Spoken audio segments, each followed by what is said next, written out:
इस मंत्र का उच्चारण तो पूर्णाहुति के ठीक पहले किया जाता है। मुझे जाना चाहिए।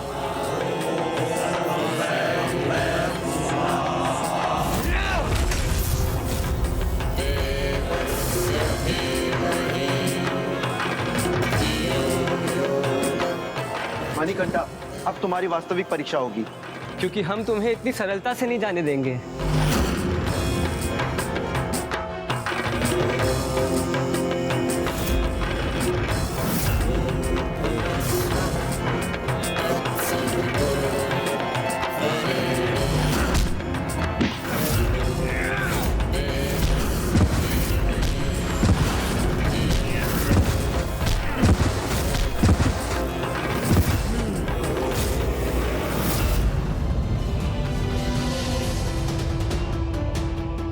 धन्यवाद मित्रों, परंतु अब मुझे जाना होगा। शीघ्रता करो मित्रों, यज्ञ समाप्त होने जा रहा है।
स्वाहा।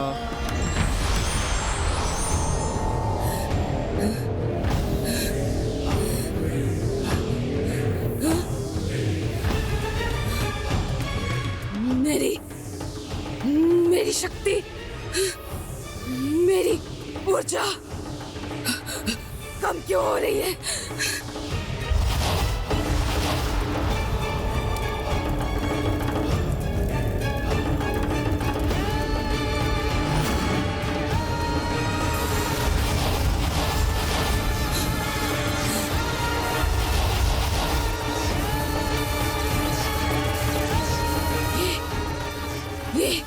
ये देवताओं को कैसी शक्ति प्राप्त हो रही है?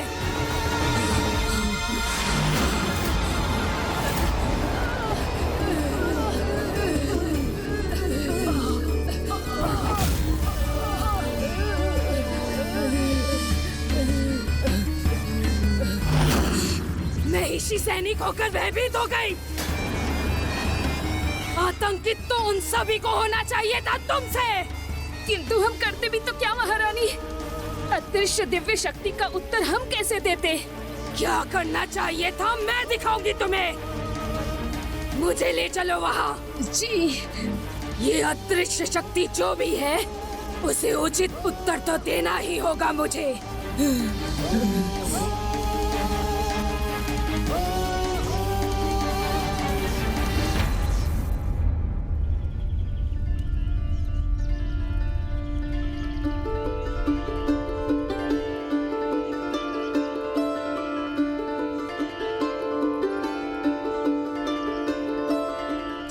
यशस्वी भव।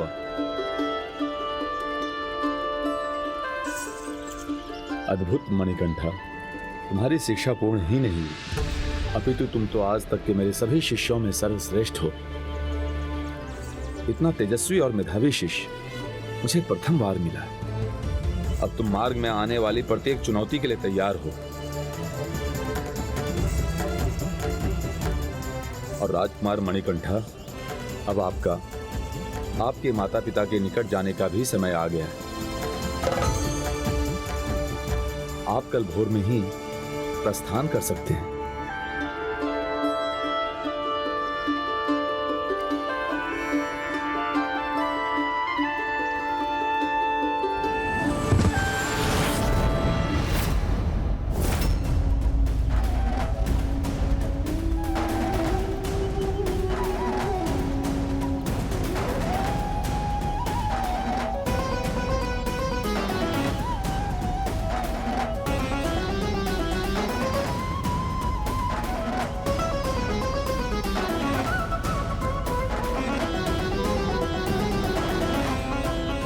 मुझे सदैव ये लगता रहा कि इसकी दृष्टि मुझ पर ही गड़ी हुई है।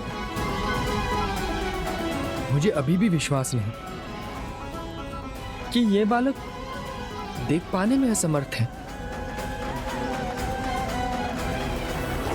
वो यज्ञ स्थले उन मेघों के पार है महारानी महेशी।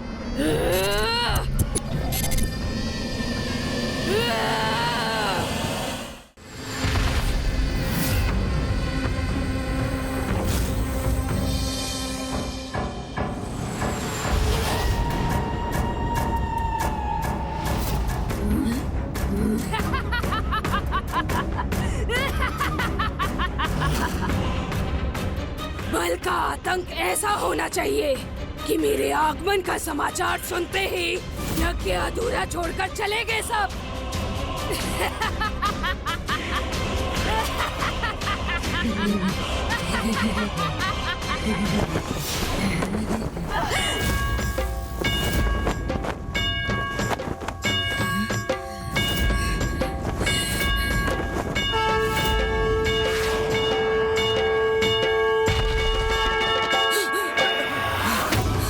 क्या हुआ महारानी महेशी?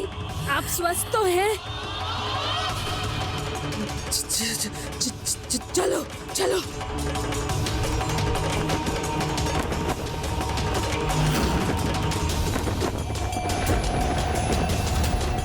कदाचित उस फड़फड़ाती ध्वजा में महिषी को अपना काल ही दिखाई दे गया। फिर क्या हुआ माँ? क्या महिषी और प्रभु में युद्ध हुआ? क्या प्रभु अपने माता पिता के पास लौट आए? अभी नहीं पुत्री, वहाँ से प्रस्थान करने के पूर्व उनके हाथों से एक बहुत बड़ा कार्य होना था, जिससे उनका नाम अयप्पा होना था और उनकी इस महिमा का परिचय संसार को मिले। उसका माध्यम बनने वाला था ऋषि गुरुनाथन का पुत्र सर्वोत्तम।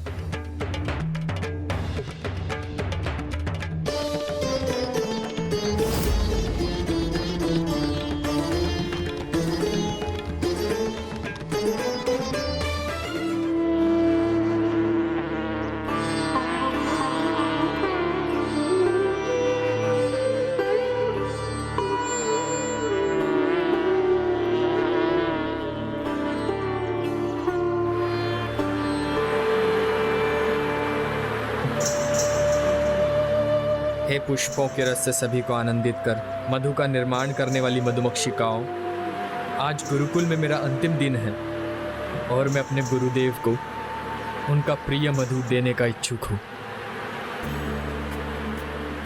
प्रकृति माता से जो मधु आपको प्राप्त होता है, उसमें से कुछ मधु मुझे देने की कृपा करें।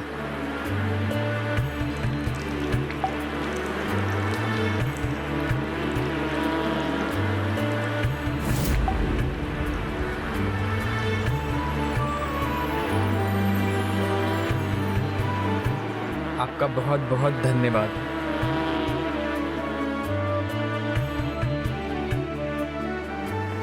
पिछले कुछ वर्षों में मणिकंठा के कारण बिना देखे बिना पढ़े कितना कुछ जान गया है सर्वोत्तम। कल मणिकंठा के जाने के पश्चात मेरे पुत्र के नेत्रों का अंधकार पुनः उसके जीवन में अंधेरा ले आएगा।